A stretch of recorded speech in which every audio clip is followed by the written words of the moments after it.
Well, good evening, everyone. Thank you all for coming, and my name's Amanda.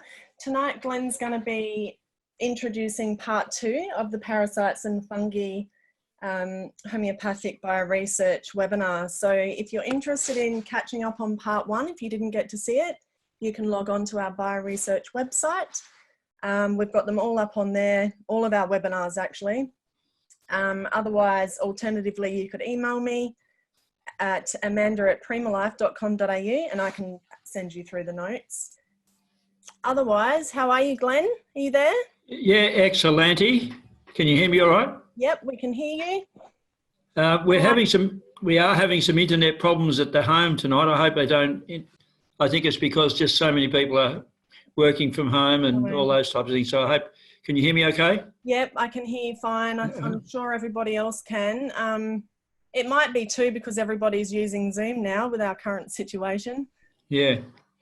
Anyway, all we can do is that this is all about being a fun guy. So I'll try and be the fun guy tonight. Okay. Good on you, Glenn. All right. Do you want to kick off?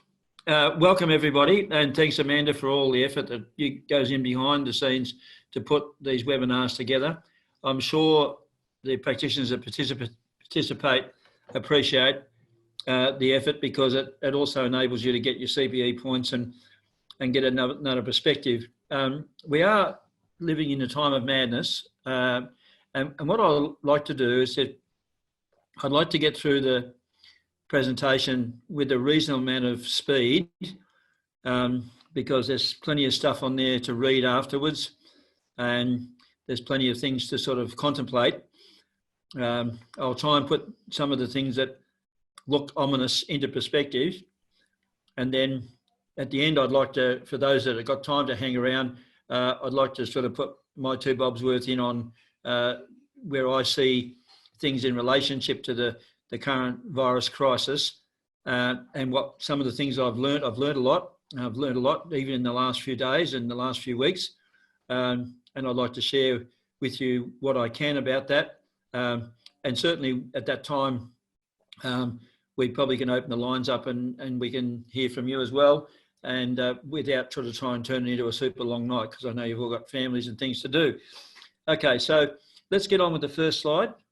So our approach tonight is about a lot of the chronic conditions that people actually have that relate to fungus, but what we're trying to do is link up some of the synergistic approaches along with BioResearch. For those who don't know BioResearch, briefly, Clive Richards was the developer and the inventor. He had both a homeopath, naturopath and TCM practitioner back in the 70s, and the BioResearch range got launched in 1980 to 1981, and I was his first distributor in Victoria. And then I learnt over the years, as I also was always a part-time practitioner, I learned to use the BioResearch with enormous success, and I just feel that it'd be very hard for me today to run a clinical practice without it, because I just get such incredible results. And it's really lovely. Like I had a lady with the worst. I know it's not about tonight's topic, but just to give you an idea how good BioResearch is, when someone says, I love BioResearch, you know that when it comes from a patient, not from necessarily a practitioner, then you get a warm feeling, because you know that you've done the right thing and you prescribed the right remedy. One of my distant patients, a lady who could only come and see me once, just due to her circumstances and where she lived, had a battle with hot flushes for quite a number of years. Now, I did a number of things in her treatment, but at the same time, I wasn't able to get 100% control of the actual treatment. Anyway, she rang me a couple of weeks later and we said, okay, it's time to go on to COL, which has changed her life in BioResearch. And I put her onto that as part of the protocol. Honestly, she could have jumped through the phone and kissed me and hugged me and done all sorts of things when I spoke to her the next time. And about every, a bottle's lasting her about a month, and about every 2 months now, she rings up and asked me for another couple of bottles, and I just sent them off yesterday. And I said to her, look, I don't think you really need to take them as much now. Oh no, they're gone, but I don't want them to come back. So, you know, it's not a placebo. I mean, the products have a tremendous frequency. They have an accord with the 5 elements. They're one of the few remedies on the market that is actually made without mechanical machinery that can upset the frequencies, because that's often the way a lot of the commercial homeopathy today is that products are made with shake machines, and they also use even magnetic flux of a labelling machine can cause a problem. Anyway, the whole product developed from the ground up alchemically, and it's also is and it's filled with a machine. In fact, we use an air filler, which allows it to drop by gravity through a piston into the bottle. That way we avoid, and the whole area where the totes are kept is also protected as much as we can from MF. So there's and we don't put homeopathics on metal shelves. A whole number of things we do, and our lighting is also 100% natural lighting. We don't have any normal tubes and things like that during the manufacturing phase, because we actually want to give you the very best. And there's always beautiful classical music playing during the time. So getting the fact that we treat illnesses, and we're also going to talk about oxygen. We're going to talk about the role of heavy metals and what we can do there. So next one. So chronic fatigue and infections are often common manifestations of several infections and other diseases. Now, in the last one, I talked about pleomorphism, and I won't go into pleomorphism tonight, but for those who are up with endoline and the sort of know about acid alkaline and so on and so forth, and how we create the terrain, but also when you're getting in the food chain today, when you're consuming antibiotics through the food chain, you don't have to be medicated by taking the drug. It's just the fact that it's in the food chain. They use the cytokines in growing chickens. They're also used in cattle for different reasons, and we are getting it through the food chain. So this general upset means that we can actually have a number of pleomorphic changes, and of course when you add stress, and the big elephant in the room now is clearly and demonstrably 5G. 5G is very different to 4G. You know, it's not going to be at 60 gigahertz yet. They're talking about 27 gigahertz. But the thing about it is that 4G was a wave. What you actually have with 5G is a parcel and it's a pulse. And it's a parcel and a pulse. And so it's a bigger amount of information coming in at a faster pulse. And that is actually now been seen under microscopes in the presence of 5G to actually create singlet oxygen. So where oxygen would remain stable, oxygen is turning into free radicals right within our own body. Now, those hospitals in Italy, that actually where those older people were dying in those hospitals in Italy, they're all geared up because they were one of the first countries to go full on with 5G. So I'll rest my case on that. You do your investigations, but this is another big stressor. So therefore, within the realms of pleomorphism, we can turn a bacteria can become viral. We can create a mycoplasma. A mycoplasma is the bacteria losing its cell wall, or a yeast that can actually become a mycoplasma. And so they can evolve and they can also de-evolve.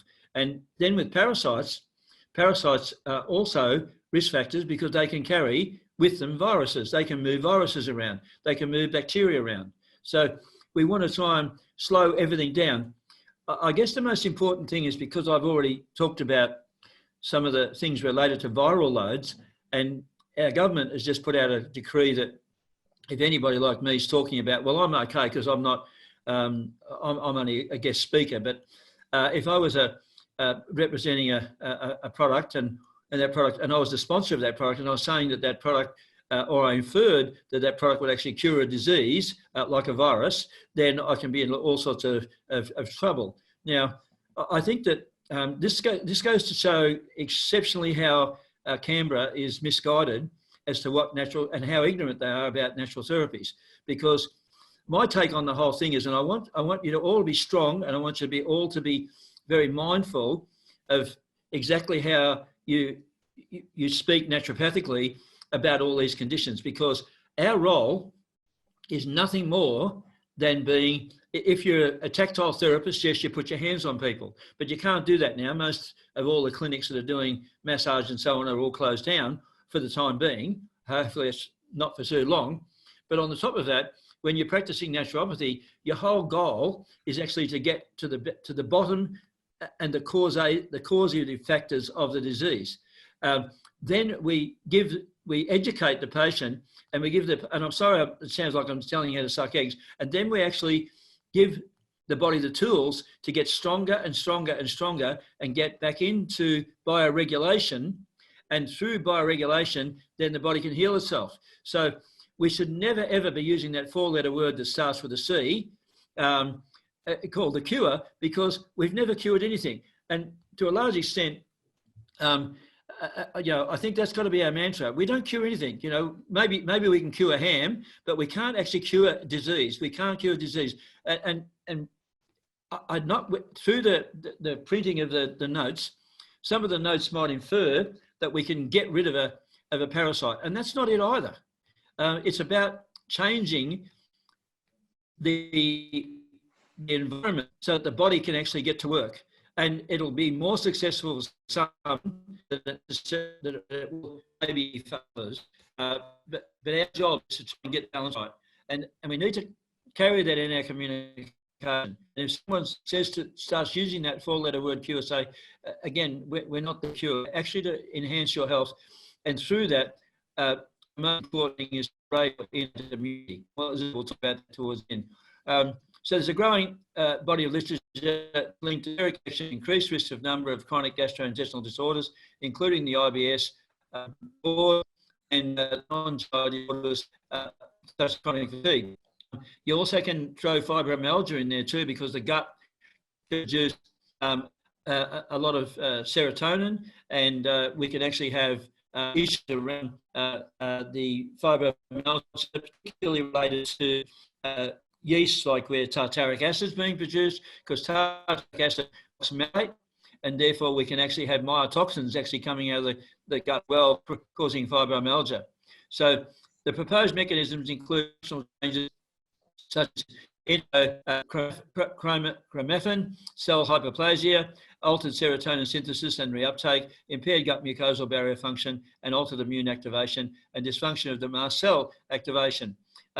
Leaky gut. Okay, next one.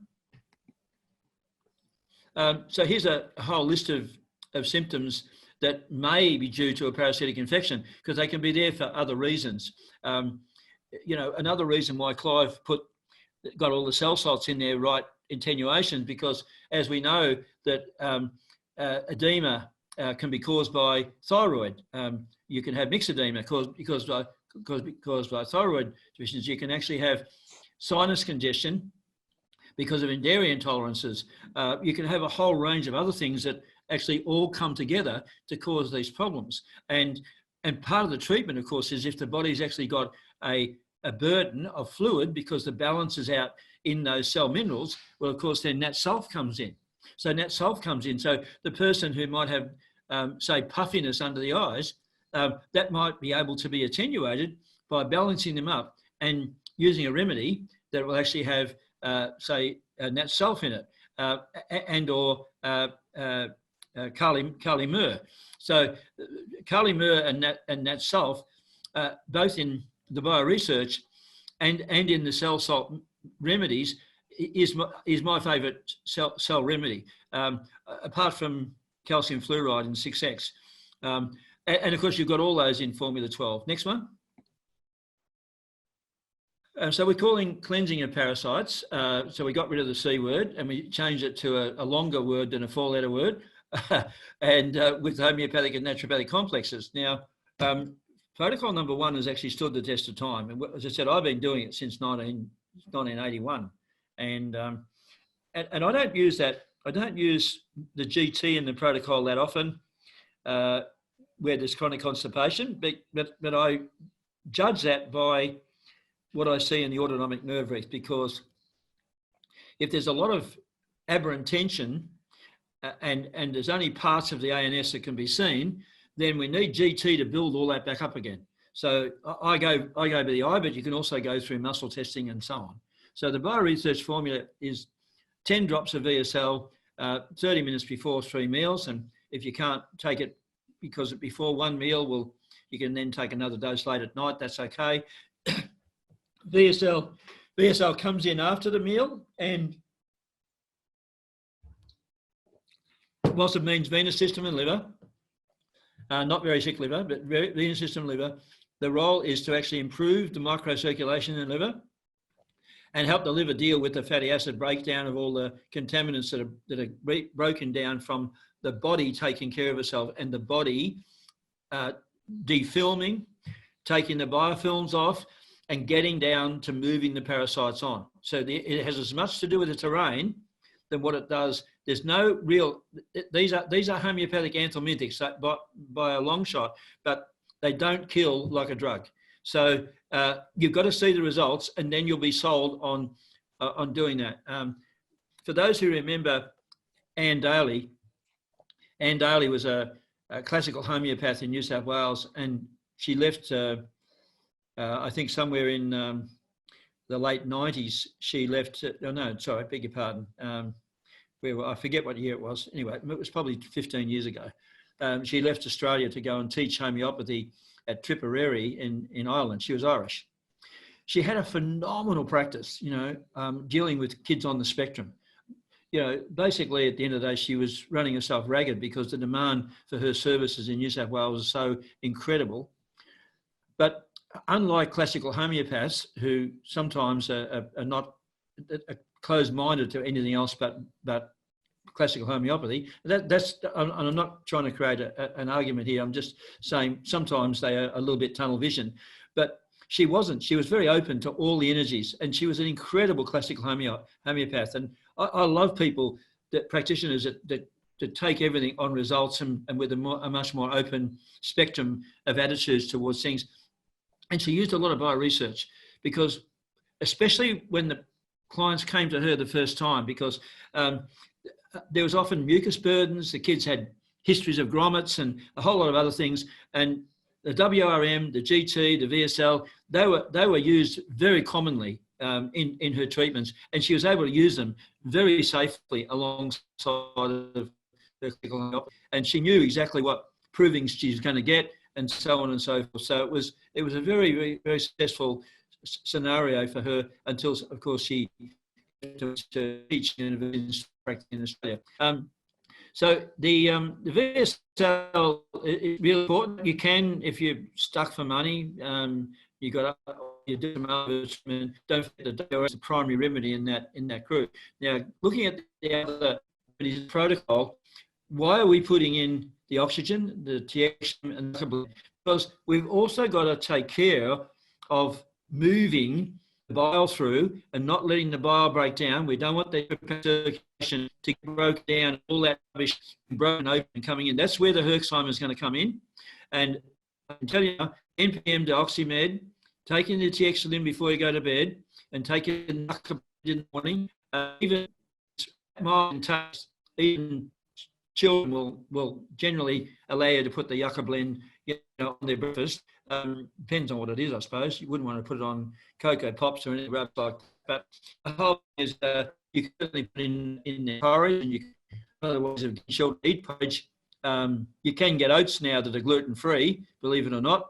But you can grate an apple with it and put a little bit of honey, and without actually having to use dairy or anything like that. But anyway, there's a way of getting that into children, and so that helps again with the terrain.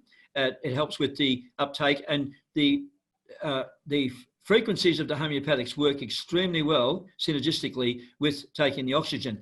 Right at the moment, of course, the oxygen is principally the most powerful natural remedy that's out there to sustain the immune system through a big fight. You know, like if you think about it, that if you're having to fire a lot of immune bullets and you're having to put out these interleukins and of different kinds, your interferon and so on, and you're throwing that out at 100 mile an hour because you've got to really wage an army against an invading virus. Well, at the end of the day, it's your vitamin C and your oxygen that probably play the most important role in the reload, in helping you actually keeping the magazine full of bullets.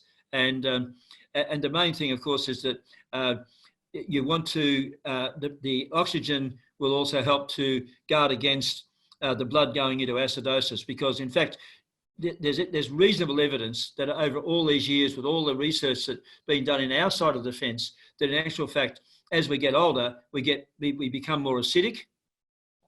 And in a chronic condition where a virus moves into a chronic condition, that tipping point is going into acidosis. And there's a couple of other products that you can use to buffer against acidosis, and that, of course, is to take prophylactically the polyvital each day, because that's also got the silica in it with the marine phytoplankton and a number of other wonderful botanicals, and the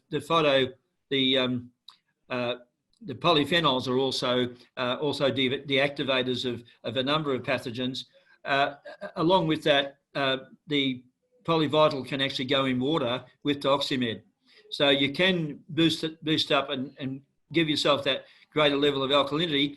And then in the NPM range, the most economical and possibly the most effective of all the acid buffers in this country is the ACD buffer in NPM. And a teaspoon of that going to bed at night is really wonderful to settle the stomach and also to improve the overall alkalinity of the body.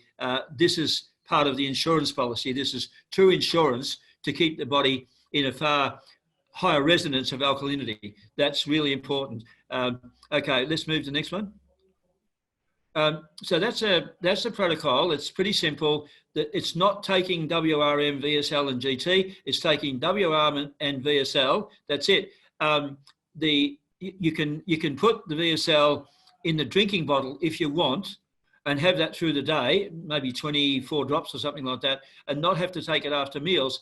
And it will work well. But when people have got any digestive issues where they bloat up after the meal, it's much better to have the VSL 30 minutes after the meal. There's hundreds and hundreds of patients over the years that I haven't gone in to prescribe for them for a parasite protocol, but I get their health better just by giving them VSL after their meals 2 or 3 times a day, or in their drinking water, because there's so much strain on people's liver today. And it's not just about taking something that's really super high in Samaria's thistle and boosting up the liver antioxidants. It's actually really tuning the liver up, getting the liver happy again, and getting the microcirculation working in the liver.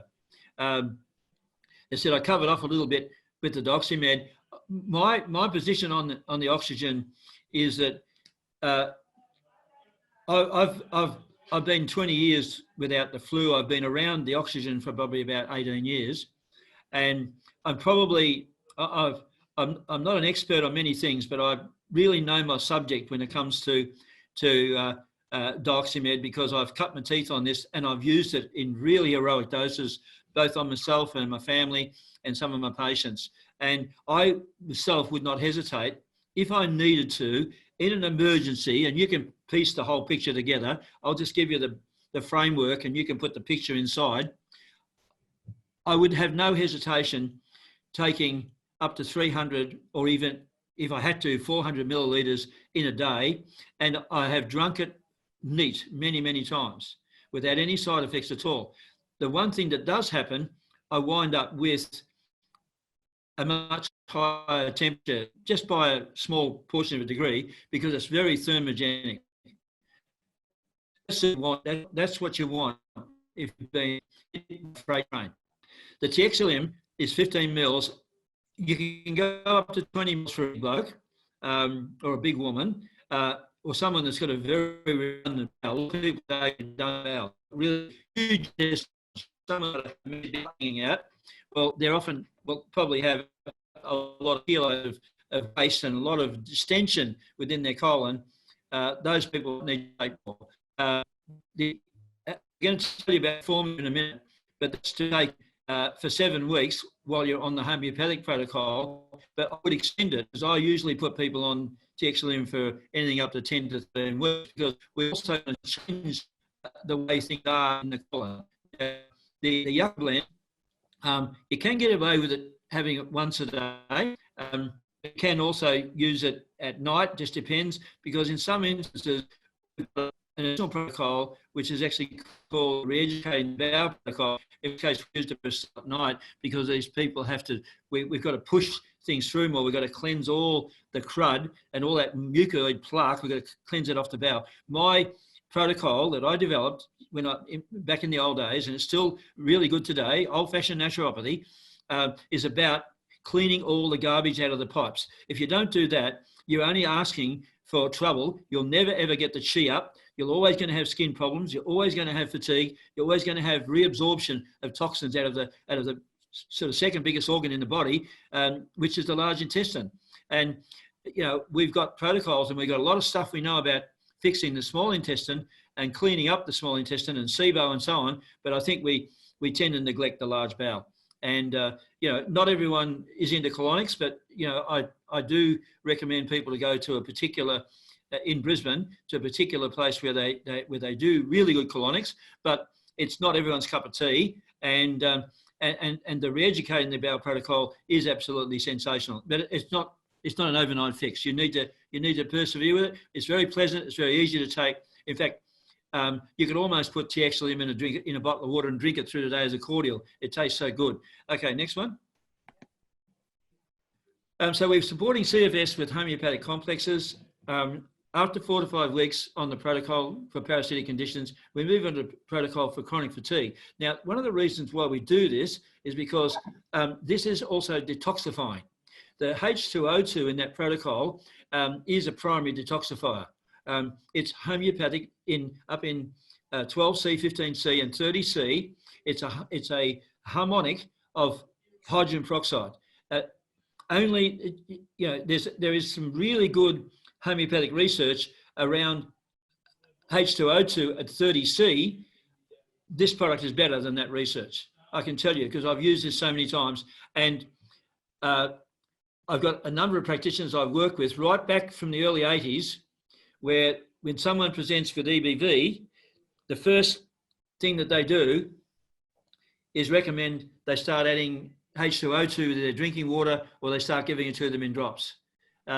And if you follow through with Anthony Williams' work, this is something we should write to Anthony Williams about, and the medical medium, and tell him that we've got something better than just celery juice, you know, because not taking anything away from celery juice, just saying that basically, you know, the higher frequency of the oxygen really helps to restore the proper redox systems that we have, and that makes the body stronger. It allows the body to detox things better, and helps to remove a lot of those biofilms. Inside that remedy protocol, we also have Formula 5. Formula 5, out of all the BioResearch remedies, and Formula 12 are the two most prophylactic remedies. Formula 12 is taken once through the day. Right at the moment, when people are coming home and they're going outside to do their shopping, and we're all giving everyone this 1.5 metre wide berth. It's quite funny watching some of the people walking around each other like we've got the plague, and then, which is probably necessary, but anyway, the issue is that take some Formula 5 before you leave the house, and make sure that if you've got a little spray bottle, put some dioxymet in the spray bottle, and when you're out and about, just spray that in your mouth and keep your mouth moist, because if your mouth gets dry, you're more susceptible, or your mucous membranes in your nose get dry, you're going to be more susceptible to actually getting an infection and taking that infection on board. I spent 12 or 13 hours on a flight many years ago from the UK to Japan. The lady next door to me was as sick as a dog, and all she did for the whole trip was just cough and splutter, cough and splutter, cough and splutter, and she didn't have a mask on or anything like that. I actually had the oxygen with me, and I sprayed it probably on the hour, because I couldn't get to sleep. She was just making so much noise. And I didn't have 1 ounce of problem when I got to the other end. And I've used it many times on aeroplane flights. So I'm giving you some really, really powerful insights from a man who's had massive experience with this. And I'm telling you that God honest truth, this stuff is really powerful. And don't be afraid of it. Use it heroically, okay? The formula H2O2 supports the blood. Can we go back a sec? Sorry, you're trigger happy. Boom, boom, boom, boom, boom, boom, boom, boom. Okay. Formula H2 supports the blood and tissue oxygenation and hence creates an environment not favourable for parasites. But instead, it's a detoxifier also. Formula 5 provides immune support. It's prophylactic. It even has homeopathic oxygen levels. Formula 12 supports general health and well-being, enhances the functionality of remedy. Acid works from parasitic infection and hence also will help to create a non-favourable environment for future agents. The patient that would be well indicated for ACD has already got stiffness in the distal joints. They're the type of people you want to put ACD. Next.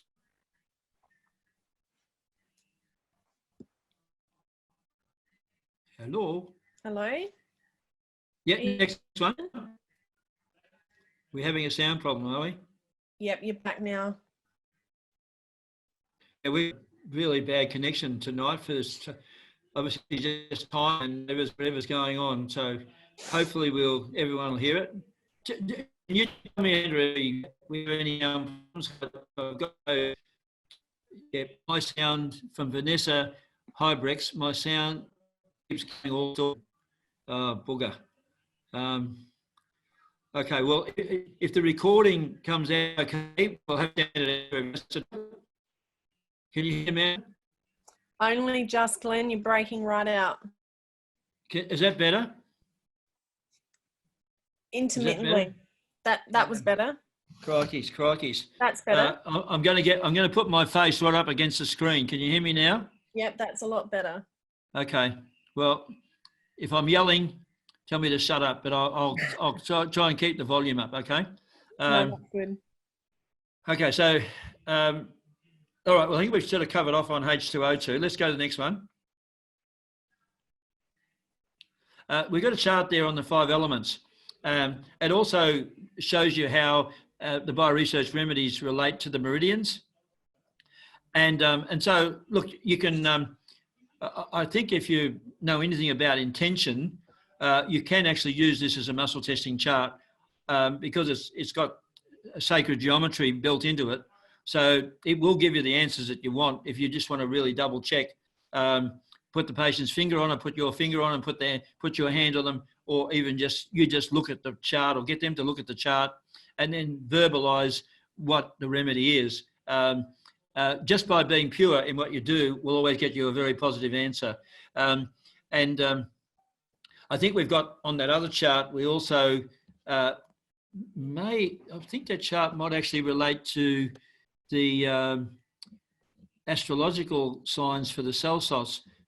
It's a long time since I've seen the back of that chart. Anyway, print that chart out, put it up on your wall. It's a great conversation piece and it's good to work with. Next one. Chronic fatigue syndrome due to viral infection. Look, these symptoms, again, can be related to a whole bunch of other things, but bearing in mind, you know that you've got a patient that's got chronic fatigue syndrome, and when you've got a list of these types of conditions or a history in there, then look, everyone's carrying viruses, some more than others. 80%, according to Anthony William, 80% of people in the Western world have got Epstein-Barr, but we've got it all at different levels. And when it gets to stage 4, where the body where it rears its ugly head, it starts to become quite infectious. So again, they're challenging to the immune system and nutrients. These viruses are getting worse simply because the nutrient density is actually going down in our food. Our micronutrition is going out the window. One of the things that I love on top of oxygen is iodine.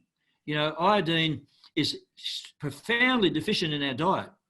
And there's so much BS out there about iodine. And on one side, you've got someone like Brownstein that's telling people to take 50 milligrams of iodine every day. I mean, how bloody ridiculous, excuse the French, but how ridiculous is that? Why would we'll never get that even any diet? You know, where the Japanese might get 12 to 15 milligrams of iodine in their day, they're also getting a lot of other stuff with it at the same time that keeps all that in balance.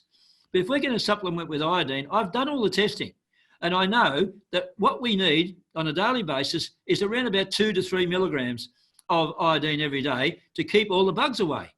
And, you know, iodine is a redox molecule. It's an oxidant, and it's also a powerful alkalizer. So if you want to keep the matrix in an alkaline state, keep your iodine up.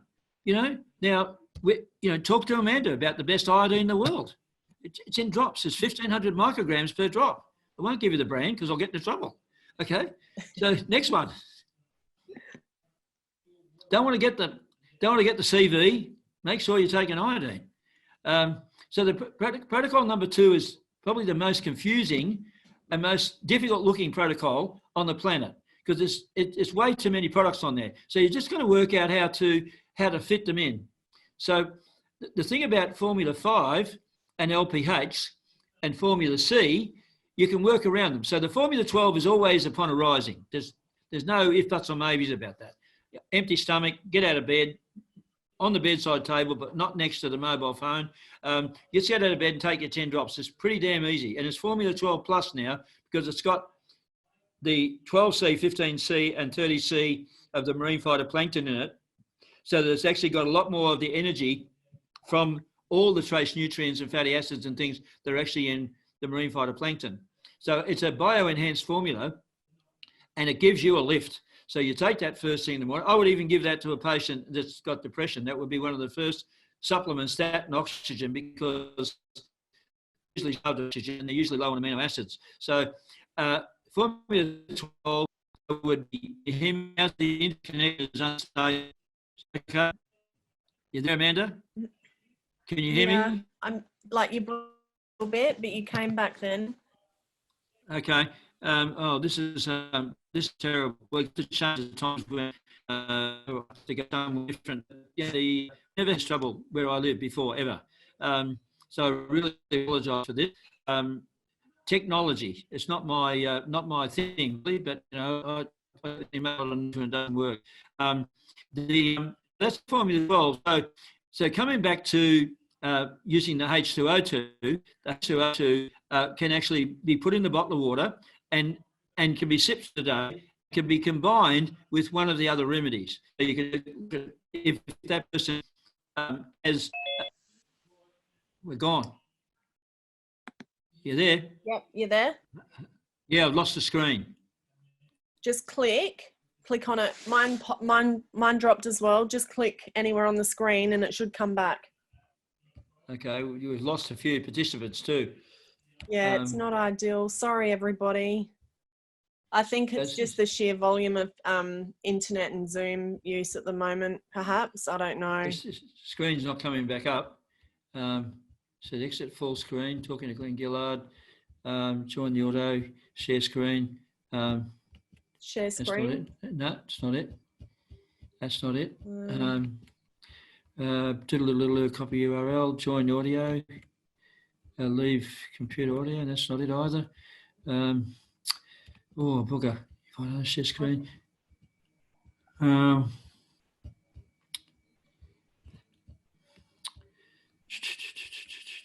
I mean, what I can do, this lady's Donna Roberts just says to all panelists, I have audio, but just no notes. So the notes haven't come up for her. The notes haven't come up for everybody else. Is that the same? Okay. Well, I've got the notes on mine, but it's not even letting me go back out to the main screen now. Hang on a minute.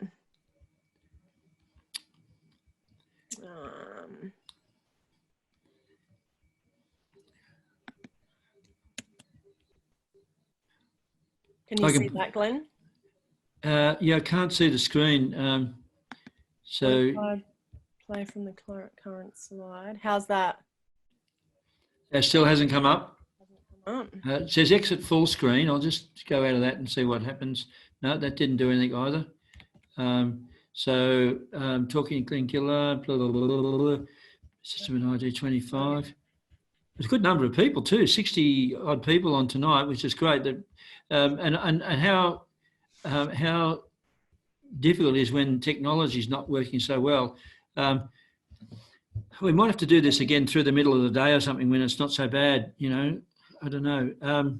Let me Don't know just to try do. one more thing. But look, I can go back to my own notes. I don't need the notes on the screen as long as everybody can see the notes on the screen, and I'll tell you what slide it is that I'm needing to go over.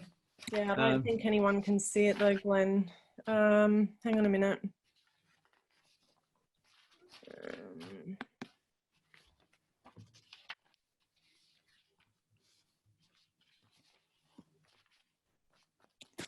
We want a refund from Zoom.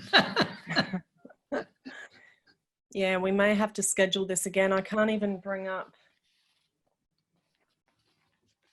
my panel with, hang on a minute.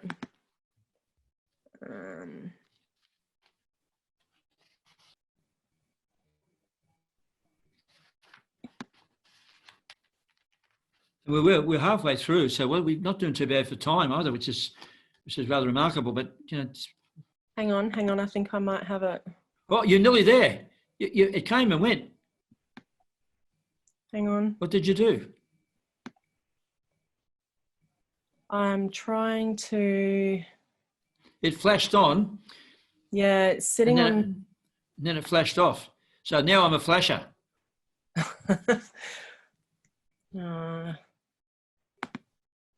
Oh dear, oh dear, oh dear. Just bear with me, hang on. I think, click.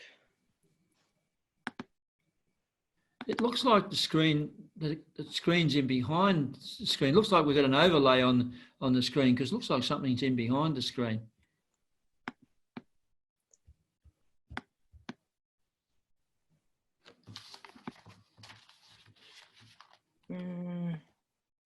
So I reckon you've got to clear a few things off. I think we've got too much on there. No, it's just... Not there. You can see my messy desktop now.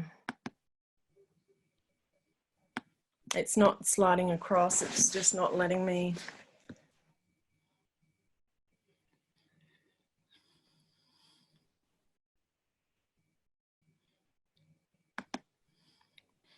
Well, look, why don't we do this?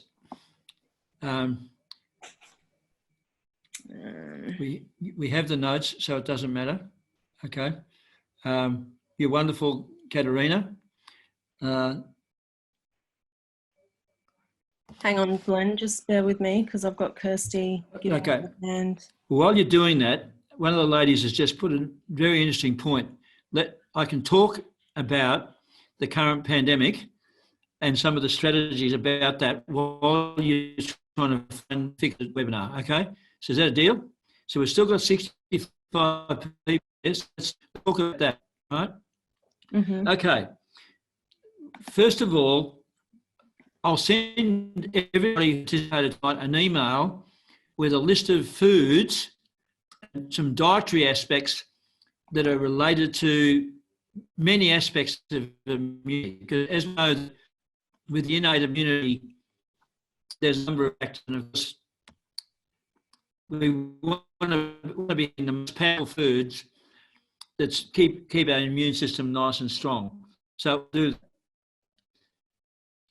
If you look at the statistics and look around the world and see where people are doing the best and where people are doing the poorest, people who have a diet that's more nutrient dense are faring better.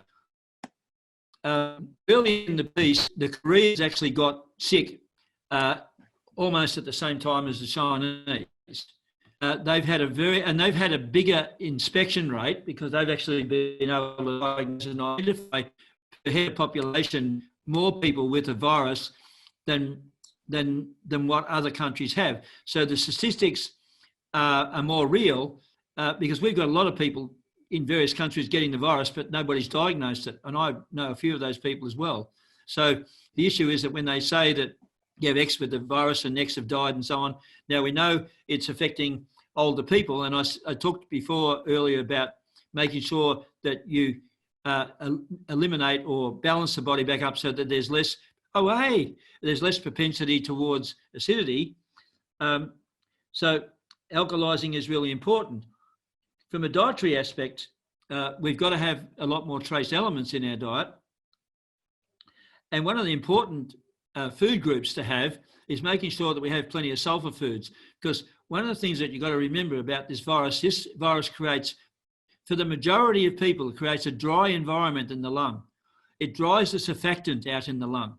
So after about a week, when people have got a more propensity to a weakened lung condition, they actually wind up with less secretions. Their secretions start to go hard. They have the beginnings at the start of the infection. They have the beginnings of an obstructive lung disease. And a lot of people have got obstructive lung conditions without even knowing about it. A lot of people today, because there's so much dust and silicates and that in the world, very few people in the modern Western world have got a completely perfect respiratory mucosa. So the mucosa gets actually harder through the course of the week and drier. Now, so you obviously want to be taking things in that actually increase the secretions of the lung, so that when you do get the bug, then you've got some chance of actually sloshing those dead bacterial cells and any infections off the respiratory system. And everyone can easily work that out, because it's the sulfur foods. It's the garlic, preferably fresh raw garlic, a half an onion every day, chopped up with your sardines, and I have sardines and miso and parsley and apple cider vinegar. I'm really into the old-fashioned folk medicine type foods. So you can mix those folk medicines like the cider vinegar and so on. You can mix those into your dietary needs. It's now the time, which is not really easy to get, but you can get from the practitioner wholesalers, you can get a 5,000 IU vitamin A capsule. Beta-carotene will increase your immunity, but it doesn't actually give you the IgA protection of the mucosa. So make sure you're taking 10,000 IUs of vitamin A every day through this pandemic, and make sure your children are on at least 5,000. And if you get an infection, triple it, quadruple it for a few days or for a week or two until you get through it. I'm really big into NAC. NAC is now out in a 90 capsule, more economical, from Audubon Health Supplies. You can buy 90 capsules in NAC. Now, that NAC, you need to be taking 3 of those a day if you actually wind up getting a lot of respiratory mucus subsequent to the infection, okay? Because it does actually help to resolve the mucus very quickly. Remembering that NAC is used with children with cystic fibrosis, and it plays an important role. The herbs that are primary at the time of the infection, the top of the tree is Bakel skullcap, then astragalus, things like nettle root, andrographis. These are the ones at the time of the infection.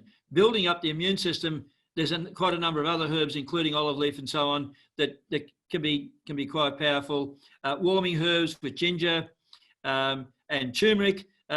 Make sure that you're having curries and on a weekly basis. The other thing that's really important, as I said, don't forget the onions. A lot of people today get a lot of inflammation and they get bigger cytokine bursts because they're essential fatty acid deficient, but you can't fix this essential fatty acid deficiency overnight. So the issue that we have is that a lot of the essential fatty acids that people are buying in the pharmacies and that are stripped of all their polyphenols and so on. There is a 10-page, there's now a test available with 10-page report on everything to do with the body's essential fatty acid balance. You could write me info@biogenetics.com.au if you're interested in finding out more about that test. The other big thing to know about is, and they said it in the media this morning, so it's not just coming out of my mouth, that this virus is sensitive. Therefore, a sauna at 56 degrees or in where the environment is at 56 degrees, when the environment itself, so you're breathing air in a sauna that's 56 degrees, within a reasonable period of time without you frying inside the sauna, that will actually kill the virus. The other thing that's important is that copper is required. Zinc need to improve health and vitamin A and vitamin C. Zinc is important to maintain a healthy mucosa, but what you need to do is boost copper up when you actually have when you get an infection. So I would then go very quickly to a chlorophyll. We've always marketed chlorophyll without the copper, so we've got chlorophyll available to you because when you're green inside, you're clean inside. We've always marketed a copper-free chlorophyllin, but in fact, at the start of a virus, a copper chlorophyllin is probably the best thing you can take because you can even put that in with your oxygen because your demand for copper goes right up. Otherwise, in a low state of copper, a lot of people with copper toxicity still have poor cellular availability of copper because they've stored up a lot of inorganic copper. So the idea is to start taking a copper chlorophyllin just in those days when you get hit with the virus. The other thing, of course, is that we talked about acidity. The wholesalers have got now liposomal vitamin Cs that actually are in half-litre bottles, and those liposomal vitamin Cs, the one that I recommend, I can't tell you the brand, but the one I recommend is a 500 ml liposomal C at 1.5 grams per 5 ml. It's also got alkaline buffers in it. It contains potassium, magnesium, and sodium. So therefore, it will not cause the body to go into acidosis, which a lot of vitamin Cs do if you take high doses of them when you're actually having an infection. And that's why generally an IV is better because it's sodium ascorbate. So remember that your vitamin C needs to be saturated at fairly high doses, and of course you can beat the bowel tolerance issue by actually having the high levels of vitamin C. So I think that's probably enough. Oh, and one other thing, you can take the oxygen and at about 1 part to 1 part in 7 to 1 part in 10, you can put that in a nebulizer, and then you can nebulize that to keep the lung moist, and that will also help to improve the bacteriostatic effects within the respiratory system so that you can get through this thing pretty quickly. And when I talked about the onions before, one of my folk medicines is to cut an onion and put the onion by the bed, each night. So you take it, you throw it out the next morning because otherwise it'll start to emit toxins back into the air, but it pulls toxins out of the air, and that vapor is also helping to remove bacteria from the lung. All right, so let's move on and just talk a bit more about Protocol 22. I don't think we're finished, Amanda, just slide down. The whole idea is to choose, if you're putting the dioxymed into water, to choose the most important of the two remedies. Now, in the cases where the various acute infections where there's a lot of mucus, when there's a lot of mucus, LPH comes into its own because the lymphatic system is now under a big drag. When there's an infection in the throat, formula C comes into its own to strengthen the chakra in the throat.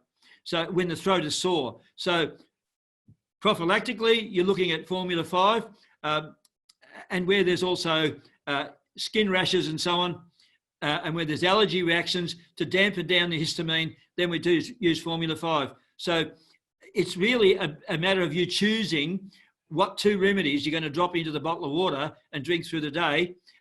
Just the same, you could then still have your formula 12 upon arising. That doesn't go in the bottle. And you can also look at going after try to get the immune system up as quick as you possibly can. So it's probably likely be for me at the front end of all this, formula 12, formula 5 and LPH in a bottle of water with the dioxymed, and then see how things progress. Okay, next one. Have a look at this amazing formula. A lot of you might be familiar with the use of some of these really good zeolite products that are on the market. Well, I'm not don't want to rain on anyone's parade, but you know, when you colloidalise zeolites, you still have that issue where you expect some of that zeolite may get absorbed into the bloodstream. In cattle, when they feed zeolite to cattle, they feed it at least 8 micron, because the cattle then can't digest it and assimilate it. It's there to absorb the toxins in the gastrointestinal tract. So colloidalising zeolite is not my most favourite thing, but colloidalising diatomaceous earth is, because there's a converse, because the lowest aluminium content, micro amounts of aluminium, is in diatomaceous earth. It's generally between 60 and 80% biological silica. And as an organic form of silica, it's quite an extraordinary formulation. I just realised too, and they didn't upgrade you'll need to send it to everybody. That's supposed to be upgraded. It's got the old formula on it, and it hasn't been fixed. So I'm sorry about that, everyone. You've got the old formula. The new formula is even better. The new formula has quite a good deal of hibiscus in it. Now that's the what do you call it? Wild rosella, and it's a wild rosella. Now the hibiscus sinensis is actually a very, very powerful astringent. It's a really powerful astringent, and it really gives it a fantastic taste. So it's really powerful. So that's what we've added in, and also we do have some marshmallow in there. So the formula has been dramatically improved. It's very palatable, and what it's doing is the MSM, methylmethane, is so helping to change the structure of the biofilm in the intestinal wall. It's much harder for parasites to lay their eggs and for those eggs to stick to the walls of the intestine. So that's the sulfur will get absorbed as well. So it's also giving the body a systemic level of sulfur. The diatomaceous earth, again, is providing a really good level of silica, which has got structural benefits. It's colloidalised, still a good percentage of it, because of the matrix of this formula, will stay in the bowel, and it's going to help absorb up these toxins. And so the whole idea is to, and with the diatomaceous earth, it's a bit like using the most finest polish on your Rolls Royce.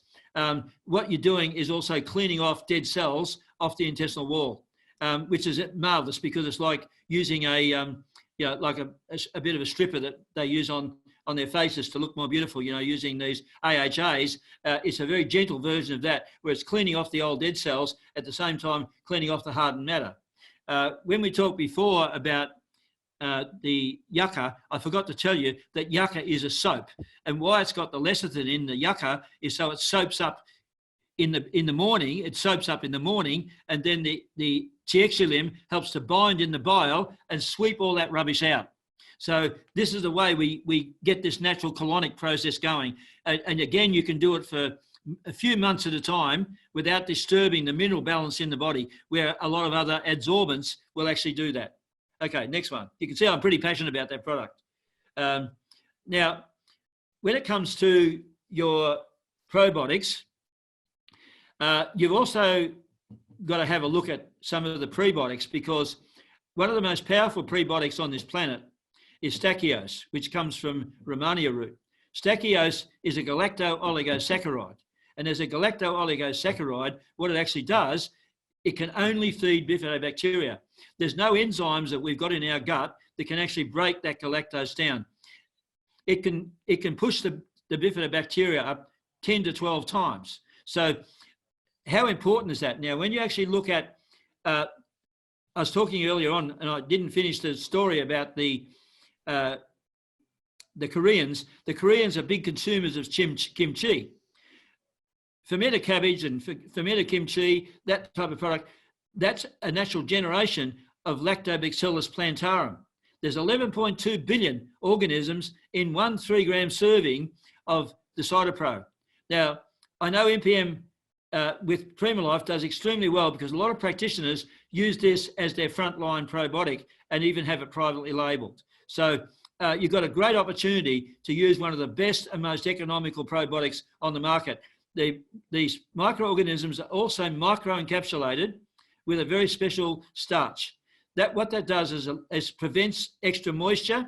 It's still a good idea to keep in the fridge, but it's more shelf stable and has a much longer shelf life. So the viability of these microorganisms is far better than a lot of the powders that have been previously put on the market, where they just call them shelf stable by putting a lot of overage in them.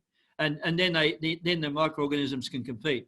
But remember, this has not only got a bit of L-glutamine in there, which also is a good prebiotic, but it also has this wonderful amount of this stachyose, which then drives up the bifidobacteria. So it's very important to the large intestine, and I think very important to enhance the innate immune system. Next one.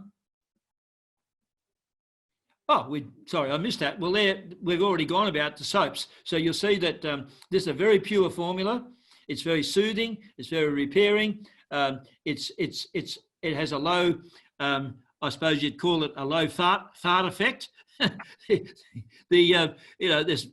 some prebiotics can create a lot of gas, particularly your oligosaccharides and things like this. There's none of that in this. This product is really, really good.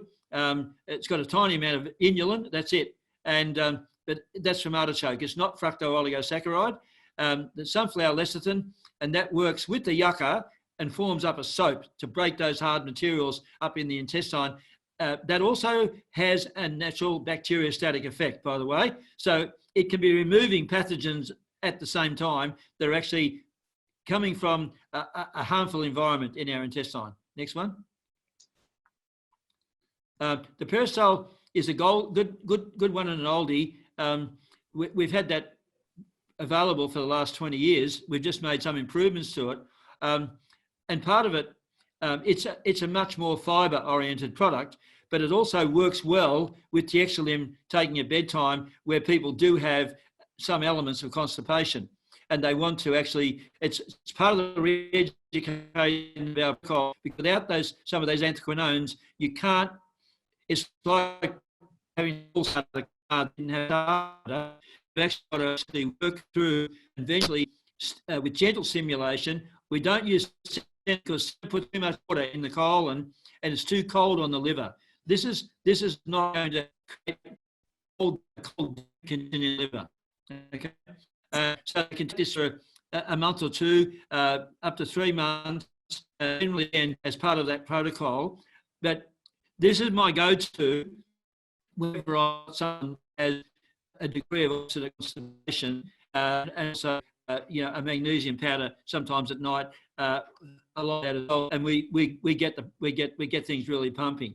And there's a other very expensive powders on the market. This is very favorite frost. Got a heap of anthelmintic herbs and things in them, and I've actually found quite a number of patients that have been buying them. I've actually found that the herbs are in powder form.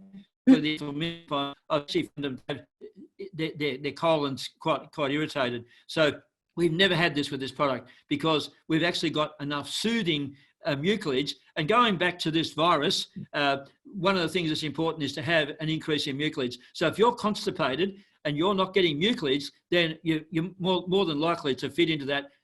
Not necessarily, but you've got a greater propensity, possibly again more towards a drier lung condition. The mucilage is really important, and it's certainly in the yucca fibre, but it's especially important in the NPM peristyle. So at the end of the day, if someone's already got a cough and they're not moving their bowels, this is a no-brainer, isn't it? Next one.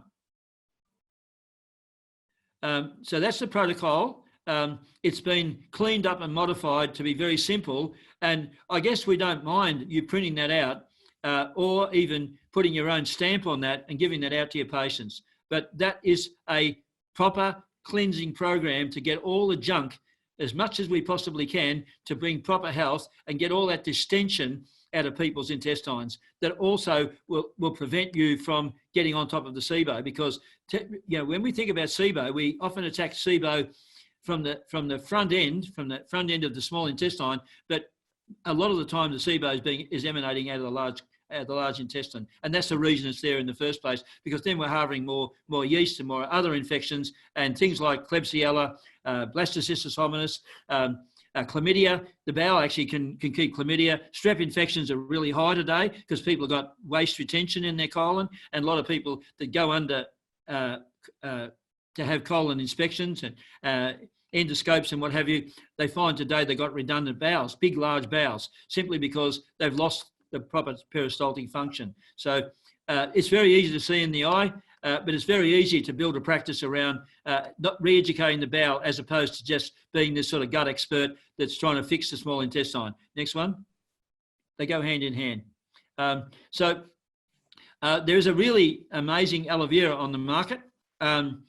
It's one of its kind. It's an aloe vera that has the aloin filtered out using membranes. It comes from the Barbadensis miller. It's the traditional aloe. It's hand harvested. All the green material is taken off, so it's only coming from the gel. And so with aloe vera and the actual GALT and the GIT immune function, the monocytes have membrane receptors that bind mannose sugar residues, particularly when more than one mannose molecule is linked together in what is known to be a B4 linkage. Now, they believe this has also got some other components when it comes back to the respiratory mucosa. So I guess this is a good prophylactic and a good preventative. Binding of these so-called beta-4-1 mannins powerfully activates the monocyte, which in turn secretes many peptide messages called cytokines that orchestrate and organise activation of the immune response. For this reason, aloe vera, both in the fresh gel and appropriately processed stabilised extraction, has been shown to support the healthy immune function. GIT immunity is the most significant component of the immune system. Leaky gut syndrome, without normalising gut immunity inflammation, the gut is subject to damage to the gut junctions. There's a lot of other, apart from these polysaccharides, there's a lot of other nice nutrients that come as a parcel within the actual aloe vera that are also important to stimulate the collagen and stimulate the repair of the gut mucosa. If you go back in history, Galen, where as far back as you can go, probably the first herb that was ever talked about was aloe vera that was ever recorded. I'm sure it was talked about in Ayurveda and that well before Galen, but the first published studies on herbalism actually came from Galen, or back in his time, and aloe vera is one of the first things he talked about. It's got a wonderful array of opportunities for good health, as I said, and with the micro distilled aloe vera, where it's actually, and it's not done with heat, that actually has the aloin taken out, so you can use that with someone with ulcerative colitis without actually having a laxative effect. So very important, the immune system. Next one. Oh, there it is. There's my favourite aloe vera. So these anthraquinones, they can be beneficial, of course, in a bowel cleansing program. They're certainly in there in the Cascara sagrada and the butternut bark, but not significant amounts of them. But when you're taking a liquid like aloe vera, and of course a lot of aloe veras on the market have got preservatives in it. There's no preservatives in aloe vera at all. And so it will not cause any cramping in the bowels at all. It won't cause any diarrhea. You've got to know with the product.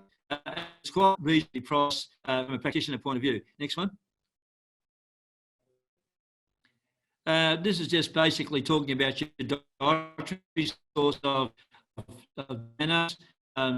And the funny thing is, we just talked about aloe vera, but we've talked about other dietary sources of mannose. But aloe vera, of course, is one of the highest in terms of having good levels of the D-mannose. With regard to the role of D-mannose in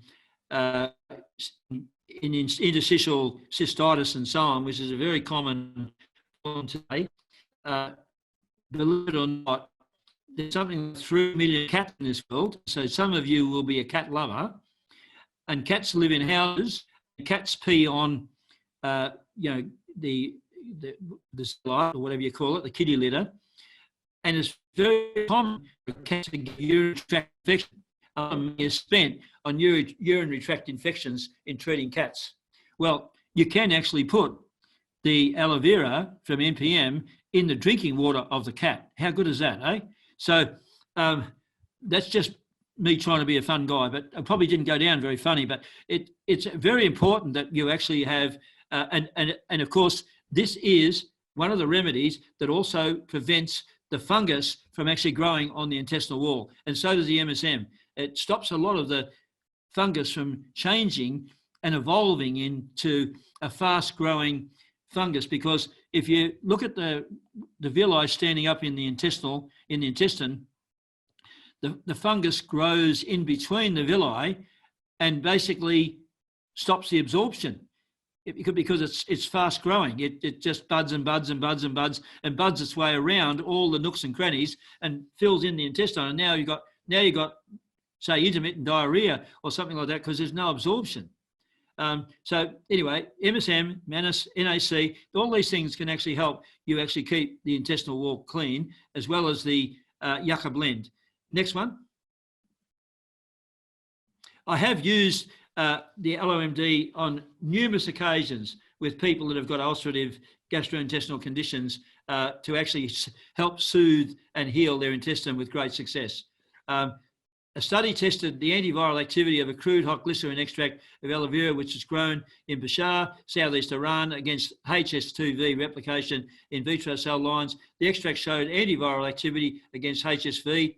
That means a Holden special vehicle, not only before attachment and entry of virus to the vero cells, but also on post-attachment stages of viral replication. Again, I can't say any more. Okay, next one. Aloe vera and the old candida. The candida yeast breeds in your intestine where it transmits time is too long. Aloe vera can help alleviating constipation. Of course, constipation is a big one for growing up candida. You also got to remember that when you've got the big C always has some yeast there, because it can't create a tumour without a yeast. It has to be symbiotic to a yeast. According to Simacini's work, and I've looked very closely at his work, and he was very, very, very much into injecting people with sodium bicarb because he had to change the acid-alkaline balance around the tumour. The tumour itself has a skeleton based on the chitin, which comes from a yeast. So it's symbiotic to yeast. Oftentimes that's aspergillus. The colon is another point in the body where toxins collect. Moreover, aloe vera repairs and seals your intestinal wall, which stops candida from actually penetrating through into the bloodstream. So there's nothing to stop you mixing up the yucca blend in the morning and throwing in some LOMD. Okay, next one. This is one of the formulas that wasn't developed by Clive Richards. Everything else is developed by Clive Richards. Clive was always ahead of his time. When you look at something as precious as Formula 5, it should be in every household. I've got it within regular reach, and I find it just quintessential for such an array of keeping healthy. I'm not even supposed to be on the streets now because I'm over 70.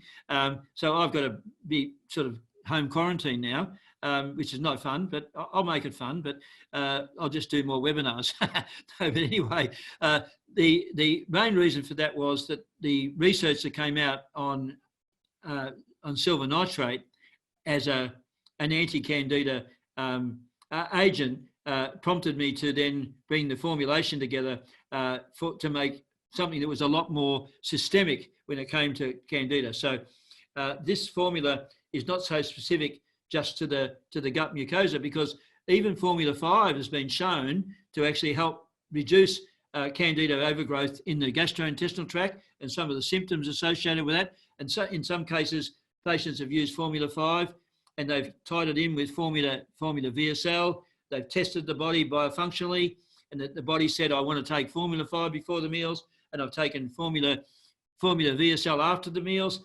Everybody's different. There's one commonality in WRM and Formula 5, and that's homeopathic cade oil. Cade oil is a very, very powerful antimicrobial and antiparasitic when it comes in from the homeopathic kingdom.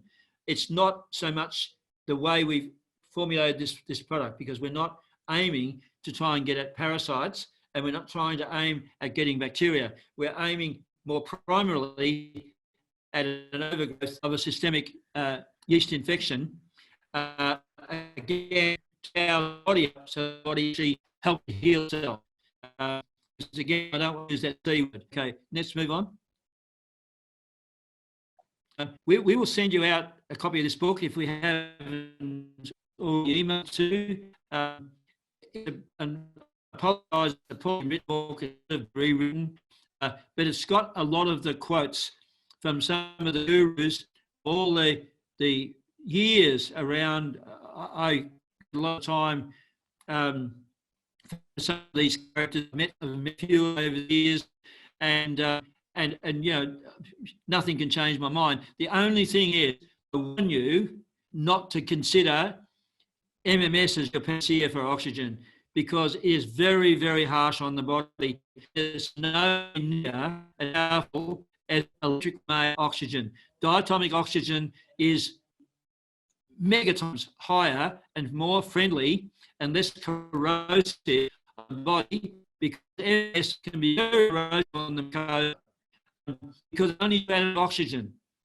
The oxygen that we're talking about can go up to infinity, but we know that there's at least 6 atoms of oxygen on one molecule of a neutral pH. MMS is really off the Richter scale as a heavy-duty salt.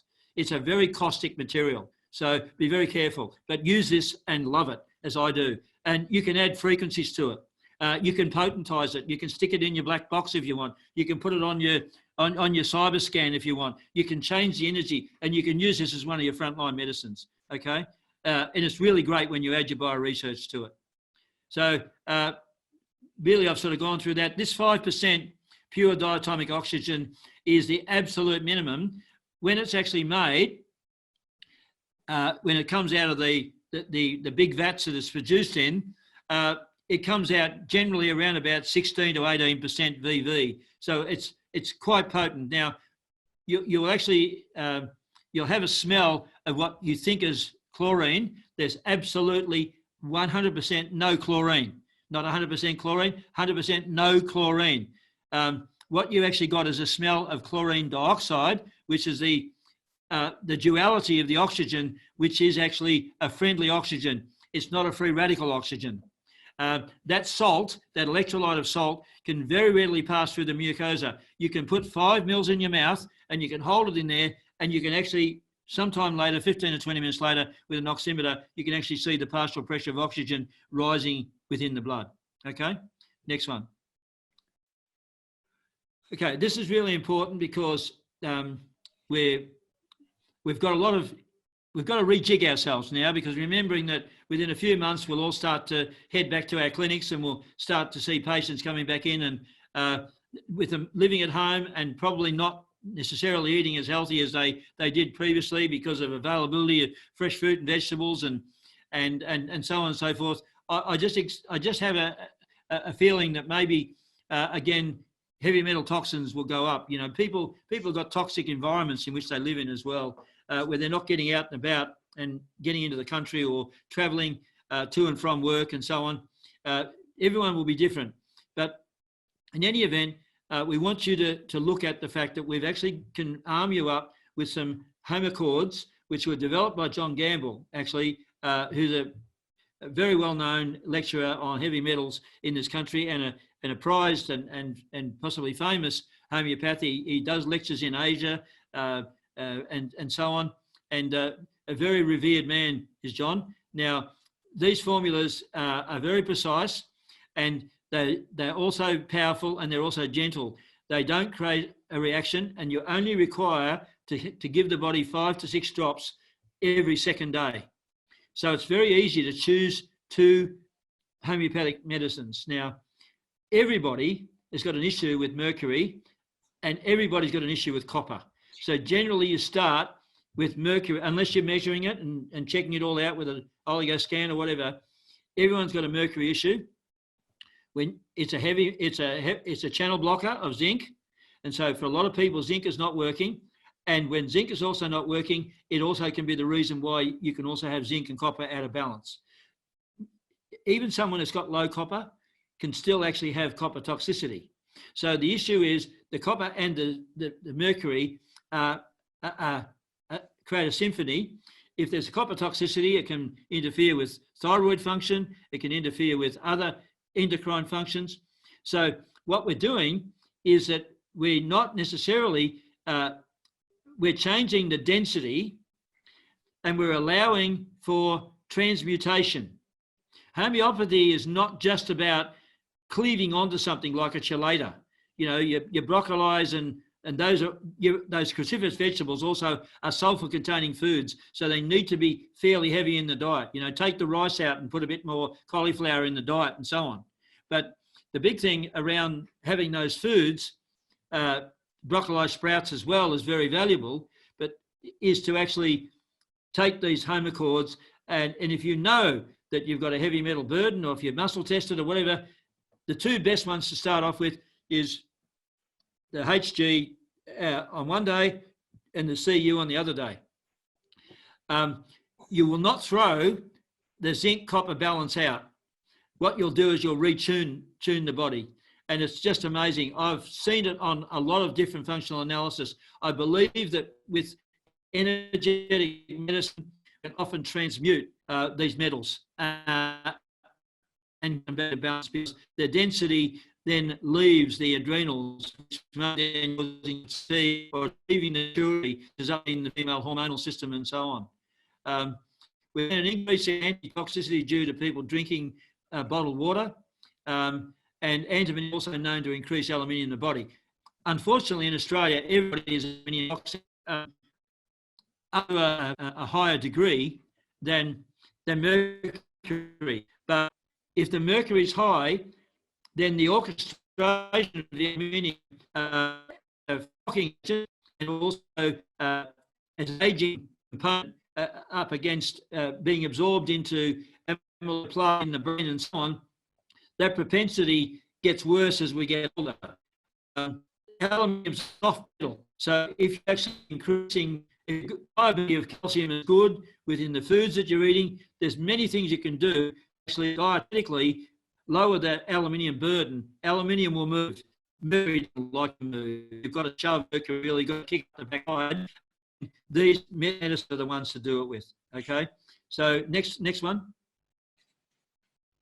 So I think I've really covered that, but one of the things, this first slide, I think really tells the tale because again, there's so many people today that are on proton pump inhibitors and so on because they've got H. pylori, they've got strep in their bowel, they've got strep in their small intestine, they've got a lot of disturbances, and what can happen is the reason why they're going to the chemist all the time, being driven by the advertising related to taking probiotics and they don't even know what they're damn well taking, is again a lot to do with the fact that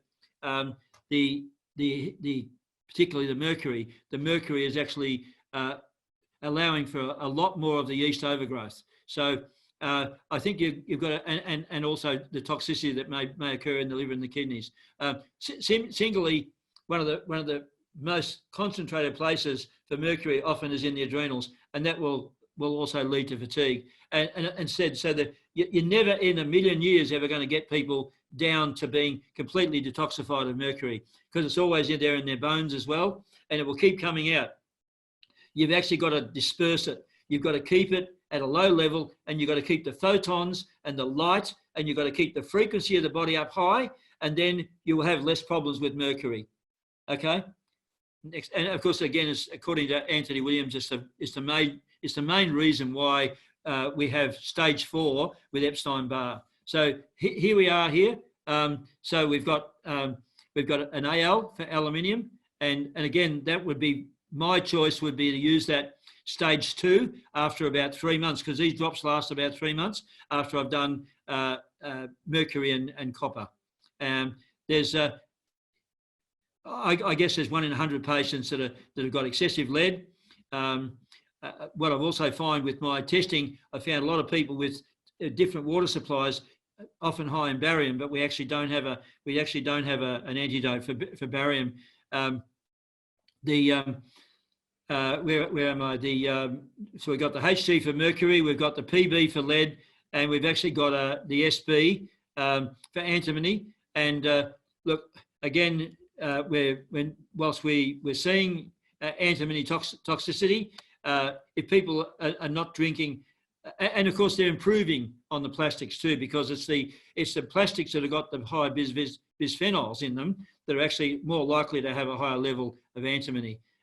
So again, you're trying to tell your people to have to buy water in glass. The cadmium's an interesting one, because where cadmium will come up a lot higher, again, is not only because of smokers, it's not only because it's there in fertilisers, but it's also there on the roads. So I have a higher cadmium load, because and I will never get rid of it away completely, but my cadmium level, I worked in industry when I was young, but also I spent a lot of years on the road as in sales and marketing. And so what happens is that burning rubber tyres is where we also get a lot of cadmium in our atmosphere. So it's very likely that cadmium toxicity will be there in all of you, but it's not. It's held in. You got to think that the glue that holds a lot of this toxicity in our system is hinged by mercury, because it's thousands of times more powerful than any other metal when it comes to interfering with our metalloenzymes and so on. Next one.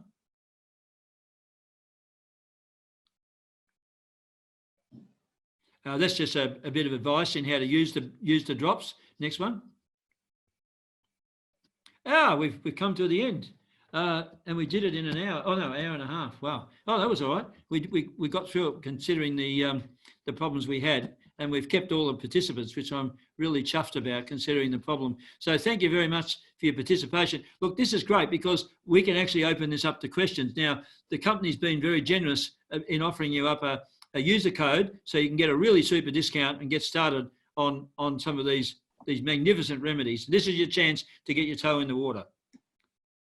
Yes, so thank you everybody for coming. It's fabulous, Glenn. Thanks for your presentation. Sorry about all the tech issues, guys, and sorry about the tech issue with the TXLM slide. I'm not so sure how that's happened, but we'll have it fixed and we'll have it emailed out to you tomorrow with the cell sheet, and it will be up with the correct slide on the BioResearch website if you wanted to have a look at that later. Now, we've got quite a few questions, Glenn.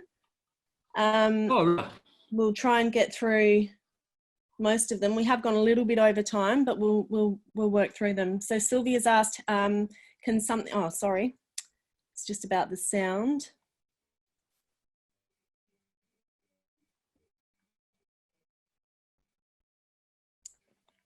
So Sylvia said she was given advice from a functional medicine practitioner not to take vitamin A. What do you do if TXLM gives some diarrhea? So they're her two questions, Glenn. No, TXLM doesn't give people diarrhea. TXLM is actually a very good remedy to arrest diarrhea. In fact, I would prefer it even over ammonia, because it's where people have actually had gas infections and the diarrhea. I think 3 times out of 4, the TXLM will bring them back around quicker than anything else on the planet. Of course, we've got Formula D in BioResearch, which is just extraordinary. So Formula D and TXLM are my go-tos if someone's got diarrhea. You broke out a little bit with that one, Glenn. I'm wondering for Formula D in BioResearch, Formula D and TXLM are my go-to when someone's got even food poisoning, which has caused diarrhea. Okay, not vomiting, diarrhea. Did you hear that? Yep, that was clear. Okay, all right. So did that answer the question?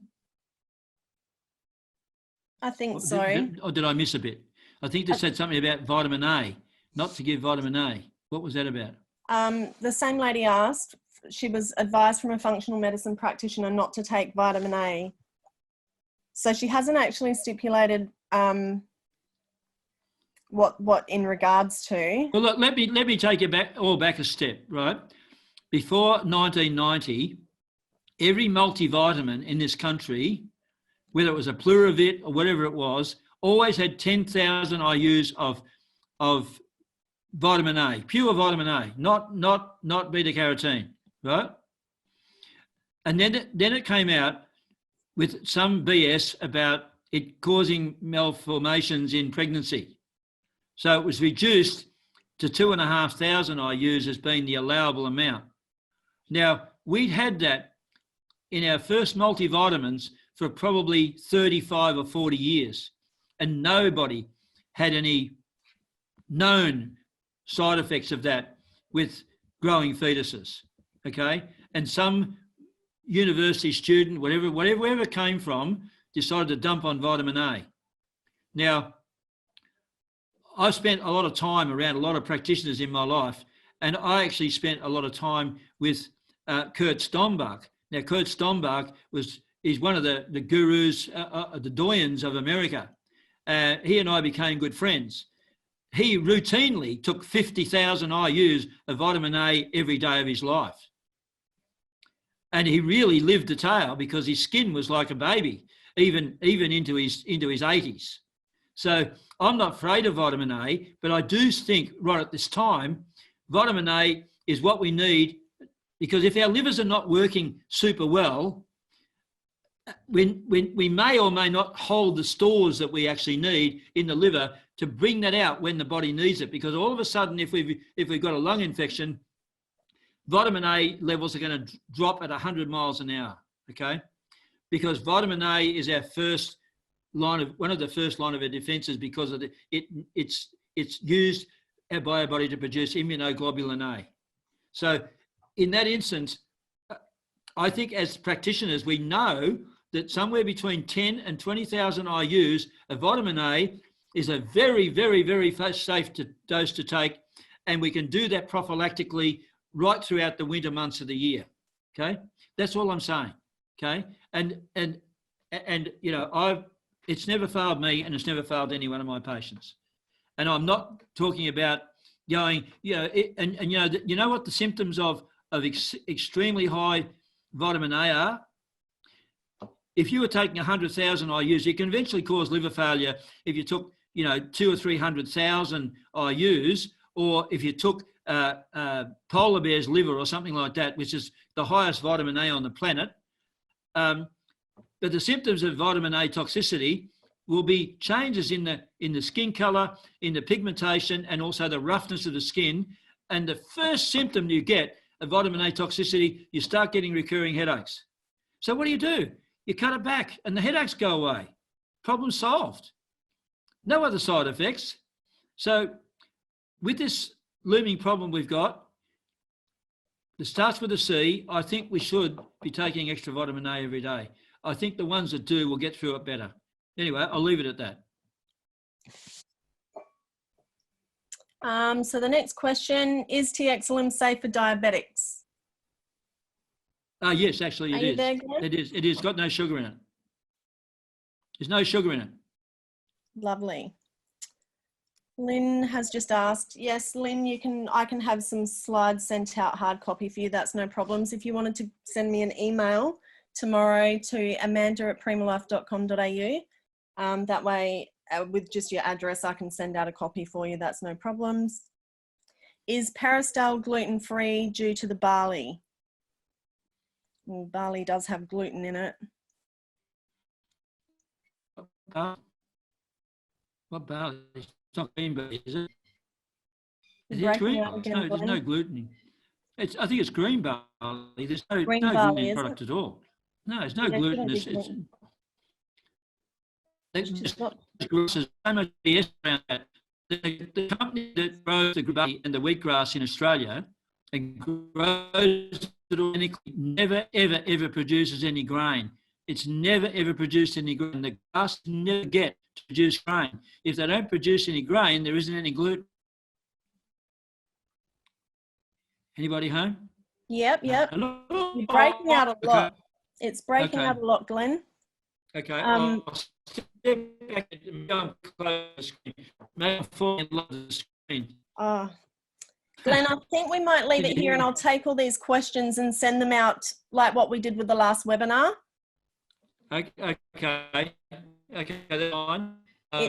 It's breaking out. we were lucky, eh? We dodged a few bullets and got there. I'm so sorry Anyway, about the tech issues. It's terrible service. yeah, okay. We'll find another solution. There's always a solution. Don't focus on the problem, focus on the solution. Yeah, that's right. Well, we can send out the answers to all of these questions tomorrow. That's no problems. We did it with the last webinar as well. And again, you've got your 20% off. That'll run for 2 weeks until the end of next week. So that'll be the 12th, Sunday, the 12th of April. You've got until then to take advantage of the 20%, and that's valid for all of the products that you've seen on the slides tonight. We'll send the sell sheet for the TXLM out via the email tomorrow as well, and you'll get your CPE certificate. I hope you heard me okay, everyone. And I thank you all for attending and sticking through the tech stuff tonight. Well, love to you all, and all the best in this current crisis. I'm sure we'll get through it, and we'll be all happy together again in several months' time. God bless you all. Good night. Bye.